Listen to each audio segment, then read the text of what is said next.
First person I'm going to recognize is Representative Dunbar. Thank you, Mr. Chairman, and welcome, Secretary. I know this is the fifth time in 6 years we're going to have this conversation. In years past, I called it Groundhog Day because we were always talking about the same thing, combined reporting, and unfortunately, we're going to go there again. But this year, it's not so much Groundhog Day because it's a little bit different. Every other year's projection for the first year, for that first budget year, has had either a negative revenue effect or no revenue effect. This year, it seems that the governor is proposing additional revenue from combined reporting proposal of $238.8 million, which is the exact same proposal as last year, where it was minus $7.2 million. And I guess when I look at it, it was very confusing to me. And it's like, what's changed? What is different? Why is the proposal different? Or are we just trying to balance the budget with a plug number? And I'm going to ask Amy Gill to respond to that question. Yes, thank you. The difference this year is that we had actual return data from tax year 18 of how corporations responded to the Tax Cut and Jobs Act. If you'll remember, that federal act broadened the base and lowered the rate at the federal level. At the state level, the effect was a broader base. So when we looked at the 2018 estimated payments, corporations that were anticipating an increase in tax actually did pay more in March and June than we had previously thought would happen. The prior proposal assumed that corporations would react first to the rate cut, and that is why you actually saw decreased revenue in the first 2 months.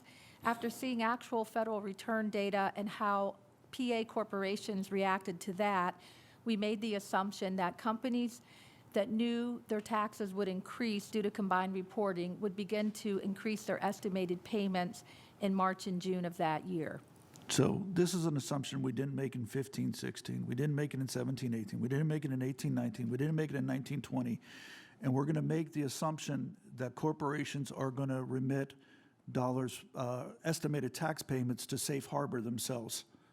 Is that what you're saying? And that, I think a fair way to characterize that is that the department now has access to new, better data about actual behavior of corporations. The previous estimates may have been a little too cautious in terms of how the cash would arrive under the new system. But now with better information, we're able to make that change. And I would suggest, have we looked at House Bill 1445, which is Representative Daley's bill, which is the combined reporting legislation that is out there? I would assume that would be your vehicle. And are you aware that on page 18 of that bill, it exempts corporations from making safe harbor payments? No, I'm not aware of that. I'm not to step on Representative Daley's toes, and I do have a great deal of respect, but it is very specific that in that bill on page 18 that it says that corporations that have to make estimated payments don't have to make them until the fourth quarter of the year, of the tax year. So again, we would net zero based upon House Bill 1445. Well, we should look at that language. And I would urge that to happen. And I'm not really sure, Amy, what percentage of returns did you actually see to judge that all corporations would start make safe harbor payments? Because I know it can't be everyone. No, it wasn't everybody. We looked at the actual 2018 estimated payments that came in through calendar year 18 and then synced it up with the returns that were filed in either May or November of 2019. I can get you the percentage. I don't know. I would appreciate that. Even if only a small percentage of corporations reacted, if the large companies send in the estimated payments to avoid having one large payment due at the end of their year, it would make a difference in the numbers, and that's what we saw with the return data. And over the years, we've had discussions about various numbers, how different proposals are out, different estimates have been out there for what type of revenue would be generated by this. The one that I always bring up, and since we'll be talking with them this afternoon, is the IFO. The IFO has always stated that it's between 8 to 12% of corporate net income taxes, the expected return.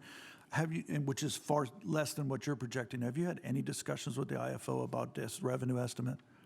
The department has discussed those estimates with the IFO on multiple occasions. And the short answer is that the IFO, frankly, and this is not a criticism, but the way the system works is that they do not have access to actual tax return data, and we do. The estimates that we have used in this situation have been drawn from a model that combines actual returns from a combined reporting state matched to actual returns filed in Pennsylvania to see what the difference in the tax rate is, the difference in the tax base. And with all due respect to them, they don't have access to that data. So the model that is used to estimate the change in the tax base has not changed. And the only thing that you're seeing that's different now is assumptions about how cash receipts in the initial periods would be affected. And I appreciate your answers, and I know we are out of time. But I did want to caution that I understand these are estimates. I understand these are estimates. And I came from construction where our whole life was based upon estimates, and we realized if we screw up one estimate, we could be pushing ourselves off a fiscal cliff. I urge you to double check, triple check, quadruple check that we're balancing our budget upon this assumption, and it's a huge number. So I would really appreciate to see the numbers that you have that you came to that conclusion, so we don't fall off a fiscal cliff ourselves. Thank you. Very good. We'll start off with Representative Dunbar. Thank you, Mr. Chairman, and good afternoon, Matt and Brenda. Good to see you again. I don't know if you had an opportunity to hear the Department of Revenue's testimony this morning in regard to the governor's revenue assumptions on combined reporting. By any chance, did you hear that? I did not know. Okay.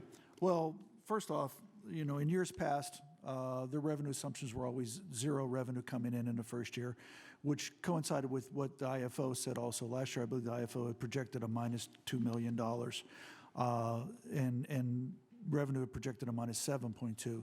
This year, with the exact same proposal, revenue is now proposing $239 million of additional revenue to come in. Have they had any conversations with you about how they got to that number? No, we haven't spoken to them about the estimates yet, but we plan to for our analysis of proposals, which will come out next month. Okay, so you have yet to come out with anything, but in years past, you had always said anywhere between 8 to 12% of total CNIT, which would be about $350 million essentially at its maturity, but nothing in the first year.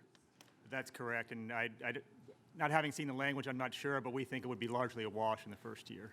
Right, right. And their assumption was that based upon some returns that they had seen after the Federal Jobs Act was passed, that some companies may actually start making estimated tax payments early. Do you agree with that assumption? I'm not aware of any changes that would have occurred that would trigger that behavior. Yeah, there's nothing legislatively that would make that happen. Okay, so then if you would, once you do your analysis, if you would fall back where you were last year, then this budget, the assumptions they're making would leave this budget unbalanced. Is that correct? That's correct. If we were at the same spot, we wouldn't include $240 million. Okay, very good. And I just wanted to, when do you expect to have your analysis done? I think it'll be mid-March, late March, right around there. Okay, and are you basing that on any present legislation that's pending before us, or you just? We would reach out to them to see what the governor's proposal was if we get some detail and base it on that if we could. Okay. And I also wanted to touch base on the performance-based budgeting review that I know Brenda done yeoman's work on. We just finished year 2 on that. I don't know if you had any comments, suggestions, ideas, thoughts of how we're progressing.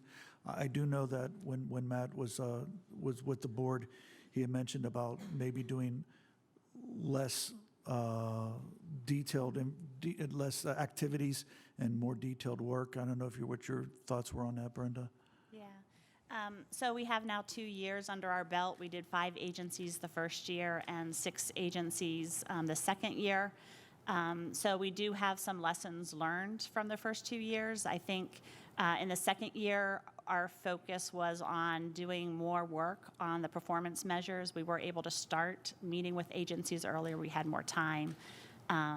We were able to put a little bit more detail into categorizing the performance measures by output, efficiency, outcome, including more benchmark data with other states and also among the counties or regional level within the state. So I think our experience tells us that it's relatively easy or less time-consuming to get the funding data because we have that information in SAP. But the performance measure data is where the time, what takes up the bulk of our time.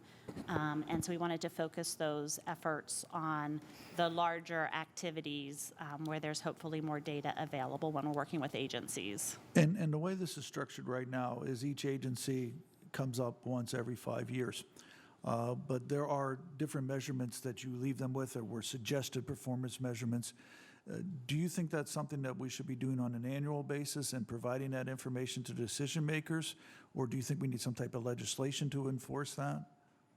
So I don't think there's anything that would require the agencies to do that with the IFO right now in terms of, and we've had discussions with, what does make sense in the interim years. So 5 years does seem like a long time to wait to come back and look at the measures. And I think also the testimony I heard from both the DEP secretary and DCED secretary that they find it useful in helping them manage their own departments.